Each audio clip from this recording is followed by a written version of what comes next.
नमस्ते। आज हम एक ऐसी खुफिया रिपोर्ट पर बात करने वाले हैं जो वाकई में पाकिस्तान को लेकर दुनिया की सोच बदल सकती है।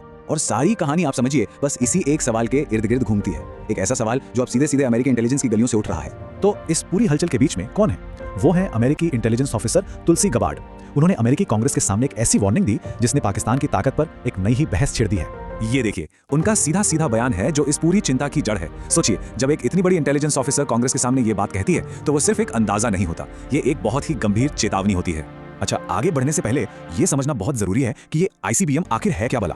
देखिए, ये सिर्फ एक मिसाइल नहीं है, ये एक महाद्वीप से दूसरे महाद्वीप तक न्यूक्लियर हमला करने की ताकत है और यही चीज इसे इतना ज्यादा खतरनाक बनाती है। तो सवाल यह है कि ये एक खास टेक्नोलॉजी पाकिस्तान को लेकर जो खतरे की सोच है उसे कैसे पूरी तरह से बदल देती है। आइए समझते हैं। अब तक देखिए, होता क्या था, पाकिस्तान के मिसाइल प्रोग्राम को सब एक रीजनल मसला मानते थे, मतलब जिसका असर सिर्फ भारत जैसे पड़ोसी देशों पर पड़ेगा। लेकिन आईसीबीएम का मतलब है पाकिस्तान अब उस दायरे से बाहर निकलकर एक ग्लोबल प्लेयर बन रहा है, एक ऐसा प्लेयर जिसकी पहुंच सीधे अमेरिका तक हो सकती है। ये बदलाव कितना बड़ा है इसको समझने के लिए ईरान से इसकी तुलना करना सबसे सही रहेगा। देखिए, ईरान के पास ऐसी मिसाइलें नहीं हैं जो अमेरिका तक मार कर सकें, लेकिन ये खुफिया रिपोर्ट साफ साफ कह रही है कि पाकिस्तान ठीक उसी ताकत को हासिल करने में लगा हुआ है। मतलब लंबी दूरी के खतरे के मामले में वो ईरान से कहीं आगे निकल सकता है। लेकिन रुकिए, क्या ये कहानी सिर्फ पाकिस्तान तक ही सीमित है? जी नहीं, बिल्कुल नहीं।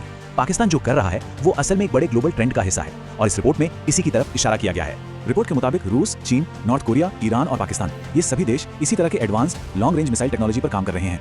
मतलब साफ है, खतरा किसी एक देश से नहीं बल्कि कई तरफ से एक साथ बढ़ रहा है। तो इन नई मिसाइलों में ऐसा क्या है जो इन्हें इतना खतरनाक बनाता है?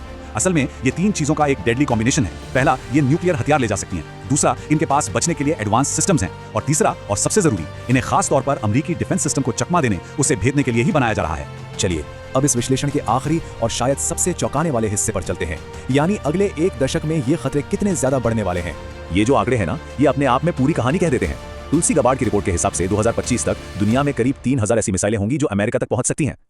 लेकिन सिर्फ 10 साल बाद 2035 तक ये नंबर बढ़कर 16,000 से भी ज्यादा हो सकता है। सोचिए जरा, 5 गुना से भी ज्यादा का उछाल। तो इस पूरी बातचीत से हमें क्या समझना है? कुछ बातें बिल्कुल साफ हैं। पहली, पाकिस्तान ऐसी आईसीबीएम बना रहा है जो अमेरिका तक पहुंच सकती हैं। दूसरी, इससे उसका खतरा एक क्षेत्रीय ताकत से बढ़कर एक ग्लोबल ताकत का हो गया है। तीसरी, ये एक बड़े और खतरनाक ग्लोबल ट्रेंड का हिस्सा है।